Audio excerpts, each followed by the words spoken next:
So what's up? Good day again sa inyo. Mga kanokis, kamusta kayo? Yan, naisipan natin mag-vlog ngayon kasi i-update ko kayo dito sa ating backyard. Yan, ikot lang muna natin yung sombrero. Yun. So ito mga kanokis, bali sa hindi pa nakakaalam, marami tayong naging nagawa dito sa ating backyard, no? Hindi pala, konti lang.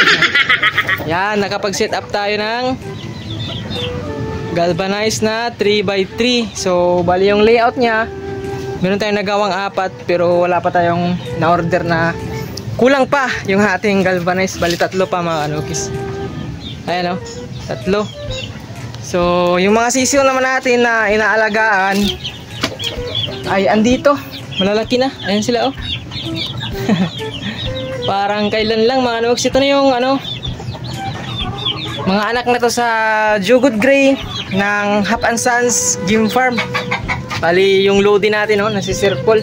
At syempre merong may nagregalo sa atin na isang kaibigan na si Fumo Game Farm naman. Yung kanyang imported line na Larry Romero Hatch Gray mga kanokis nandito. Kaso nga lang mailap, kaya ayan, dito lang tayo sa labas, di na natin kukunin mga kanokis. Ayan siya ang ganda yan mga kanokis, puging pugi, 5 months old. Ayan, ayan gwapong gwapo yan mga kanokis.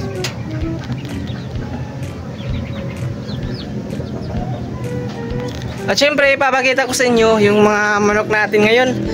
At saka nga pala yung kanaway natin na ito, papakita ko sa inyo mga kanokis. Nung nakaraang linggo, dinala natin sa school.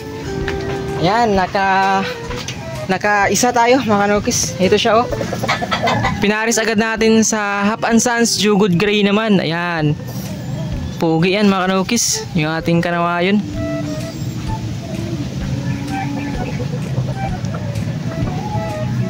At wala siyang natamong mga kanokis, yung S. Alam niya na yun mga kanokis, no?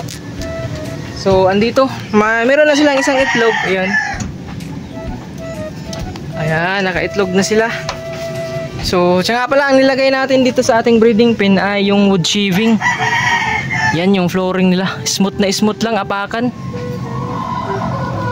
Yan. So ito yung naisipan natin kasi nung pumunta tayo sa isang hardware, meron naghahakot. So tinanong ko is itatapon lang daw. So ayun, nakahingi tayo ng 5 sako. Yan siya. So ngayon i-update ko kayo sa lahat ng mga manok natin dito mga kanokis. Umpisahan natin dito. Yan.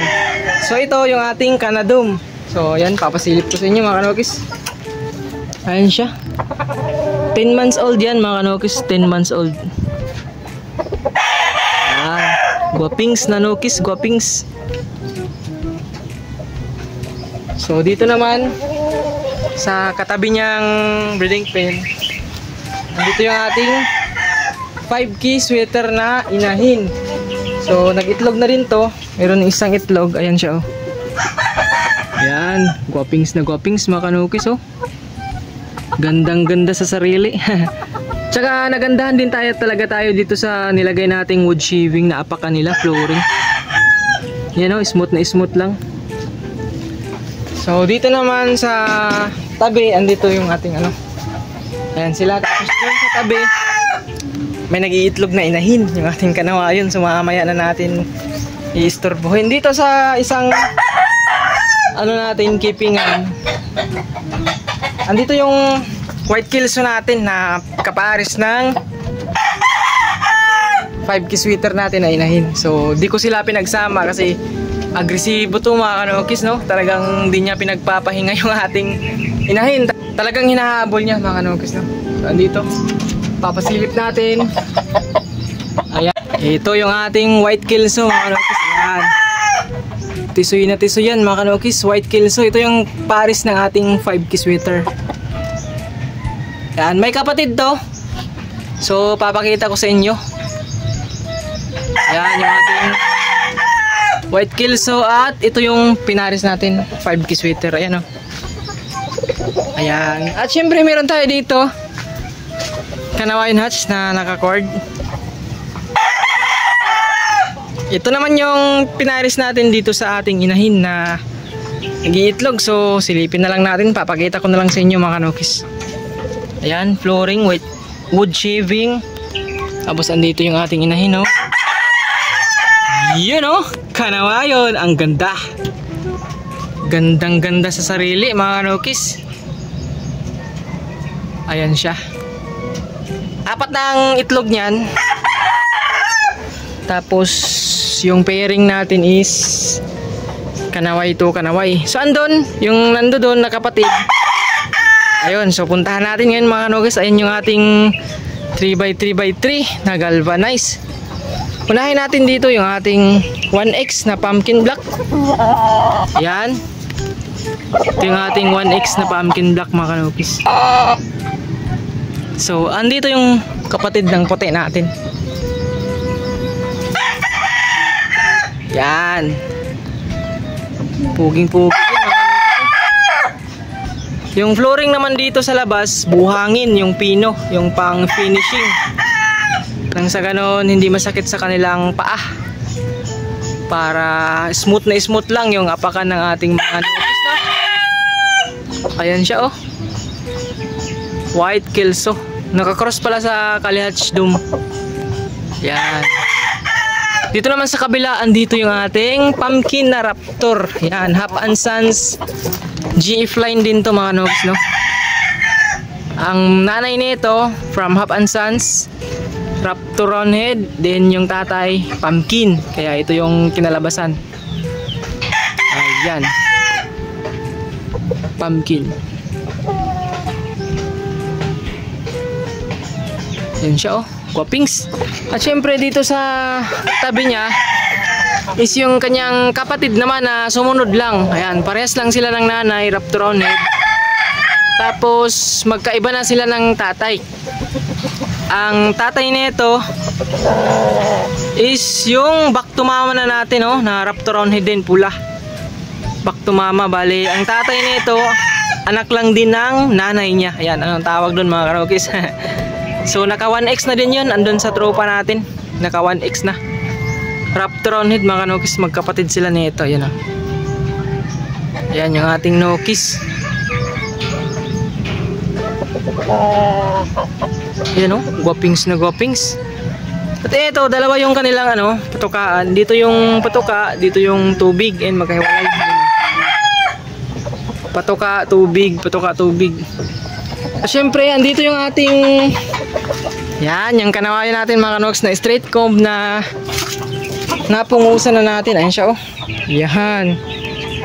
Guwapings na din mga kanoks. Ito yung tatay ng mga sisiyo natin na andyan. Papakita natin dyan soon. Ayan, oh. Mukha pa lang mga kanoks, oh. Guwapings na guwapings. Yan. Dito wala akong flooring na nilagay, yung ating wood shaving, kasi ayan, oh. Butas yung bubong, nababasa. Kaya natural na lang siya mga kanokis. Lupa na lang. Ito siya, oh. Ayan, oh. Grabe yung ating nokis na ito. Mabait ito mga kanokis, kahit ito ay matanda na, 2 years na mahigit. Mabait. Ito yung tatay ng ating kanawayon na naka 1X. Yung pinakita natin na stag kanina, kapares ni Jugod Gray. Ito siya. So dito, silipin natin yung mga anak niya, mga kanokis. Ayan, oh. Ito, 3 months old. 3 months old. Ayan, laki ng katawan mga kanokis. Ang ganda. Ayan, oh. 3 months old. Maganda yung katawan. Ito yung natira sa 6. Kasi by batch to mga kanokis, hindi to talaga magkakasabay nag-hatch. Pina-incubate lang kasi natin to. Ito yung natira, isa na lang nang natira sa malaki. The rest, yan yun, sumunod. Ito, magkapatid yan sila. Same kanawayon. Kaso ito, throwback. Yung ating mga alaga mga kanokis. So, overall sa ating backyard, dahil sa lagi na lang naulan, di tayo nakapagwalis. Ito yung ating tarp mga kanokis, oh. Yan.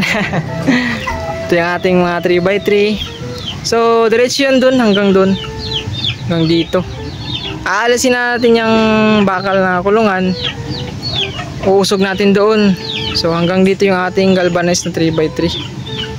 Ayan. So dito yung ating mga breeding pen, flying pen. Meron pa tayong isang sako doon na wood shaving. Andun yung regalo sa atin na hatch gray. Ito 2 kwarto para sa sisiyo at isang breeding pen pa. So ayan yung ating backyard ngayon mga Nox, no? Kunting update lang. So hanggang dito na lang muna for today's video mga Nox, no? So kaunting update lang mga Nox. So soon babaanat din tayo. Wala tayo kasing ibang cellphone mga Nox, no? Iisa lang. Nalilito tayo tuwing kukuha tayo ng video ng pang reels at pang YT, kasi pang reels nakatayo, pang YT nakahiga. Kaya nalilito tayo mga Nox, no? Sa pag-i-edit, tuwing edit na, tuwing kukunin na natin yung video. So yun lang yung muna yung update natin today. Maraming salamat pa din sa mga andyan pa din sa baba na nanonood lagi sa ating mga video kahit wala na tayong upload. So hanggang dito na lang mga Kanokis. Peace out.